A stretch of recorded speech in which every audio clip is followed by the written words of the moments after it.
This time around, the part that was terrifying was he was not even a year old when Donald Trump won re-election. And there was that moment of like, well, now we're going to do it with a baby. And I think that was like the moment, the immediacy of that was very scary.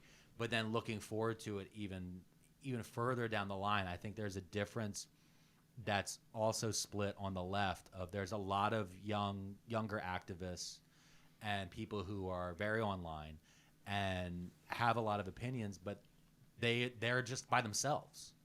And so not having the family to have to look after and those decisions, so that like it's almost like we can't see eye to eye because of the decisions that need to be made. I'm not making a decision for myself, my wife. I'm making a decision for the 18-month-old.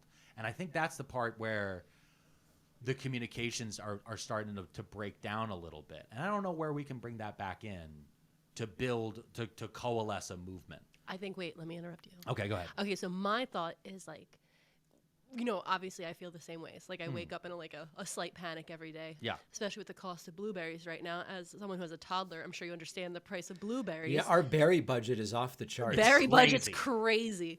But I think that sometimes waking up and taking a minute and just reminding myself that like sometimes the most radical act, the most punk rock shit I could do is have hope.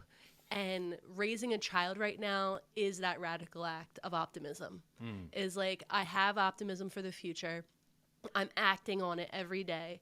I'm living every hour with this idea of, fuck these people. I'm going to survive. My child's going to survive. And like, that's the radical optimism of it all. Is like, we have a child. We believe in the future. Let's act it. Even if sometimes we're faking it. Even if sometimes we have to turn off the news and be like, let's go for a walk outside. And put on Downton Abbey. Yeah, put on Downton. No. Or Matlock. Yeah, I mean, I've never, like, the antinatalist people will sometimes call into my show. Mm-hmm. It's just not really for me. Like, I totally get as an individual decision not to have kids. Yeah. But the idea that just everyone should stop having kids so that we stop ruining the planet and then eventually, there's no more Homo sapiens. It's hard for me to get on board with that. And I don't know if there's something just sort of like genetically inbuilt in most of us that resists that idea. I respect anybody who doesn't want to have kids. We didn't have a kid till we were 40. Right? Yeah, we did. And it wasn't a decision that we came to lightly. We spent basically most of our life, under the idea that we didn't want to have kids. Right. And so, like, I completely understand that. The antinatalist thing is weird because I know that when a while ago I was being attacked for some fucking reason, and one comment that stuck out to me was, I knew I shouldn't have trusted him the second he announced he was going to have a kid because who would bring a kid into this world? And I was like, well, then fuck you. I don't want your opinion. Like, that was my view on that is, if we're going to, there are problems that it might take longer than this generation to fix. Yeah. And if there's no more kids, there won't be anyone around to fix them. So that's kind of my view. And then the other, I've recently been reading a biography of this philosopher, Derek Parfit.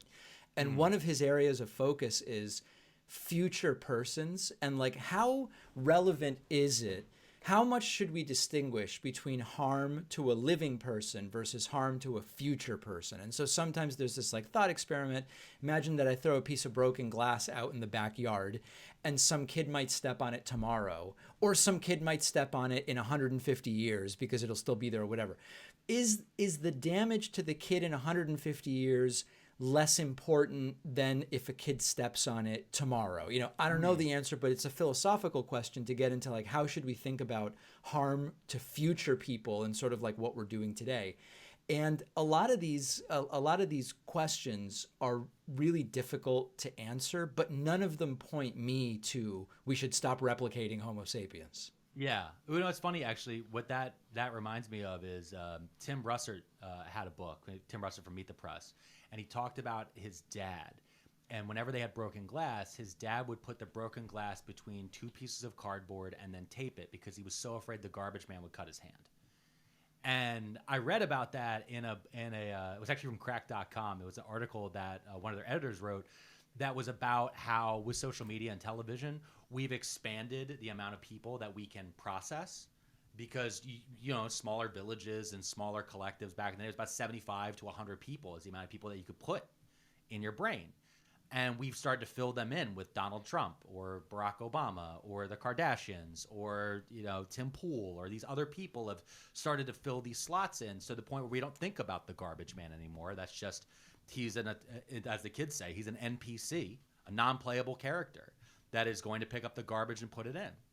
And I think about that a lot because it's not so much about the future one, which we should be making decisions thinking further ahead. And I think some Native American tribes tried 7 generations or something like that was one of the things I've heard. But it's also about the fact that we can't even think about theoretical people today.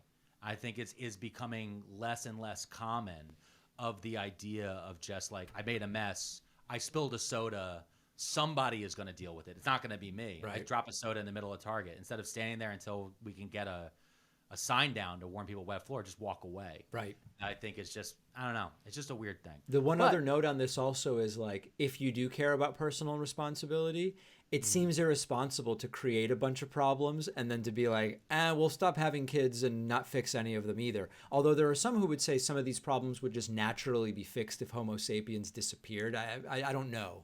I mean, literally, if we destroy the world, there are no problems. And to me, I think that's also the definition of. Now we're gonna get philosophical. Let's go, David Pakman. Because here's the thing. I think there's a big difference between how we view the world. There's some people who view the world as Earth. There's some people that view the world as society. There's some people who view the world as human beings. Right. There's some people who view the world of life on Earth. I mean, listen, we are not going to destroy the actual rock. We're not going to make the magma core disappear.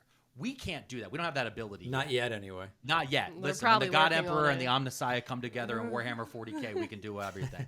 But I think to me of like the destruction of the world is that idea of the end of humanity or making the place unlivable. And I think that's been one of the big arguments when it comes to climate change. And again, these are the type of things and the discussions that we should be having across the aisle so we can better understand each other. Because I think sometimes when I don't want to say we on the left. I think sometimes in general, when people are talking about the end of the world, well, what does that mean?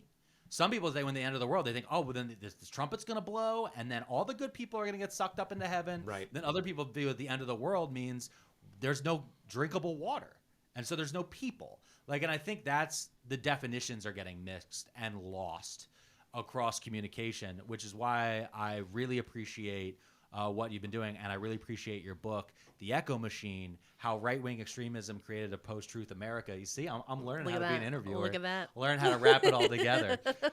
Hey, you made it to the end of this clip from one of our full episodes. Do you want to see the whole episode? Go down to the show notes right here and go click on the link and you can watch the whole thing. Or are you looking for more Too Many Tabs content? If you haven't already liked and subscribed, check out this playlist right here. It has all of our episodes that we've uploaded to YouTube. Pearlmania,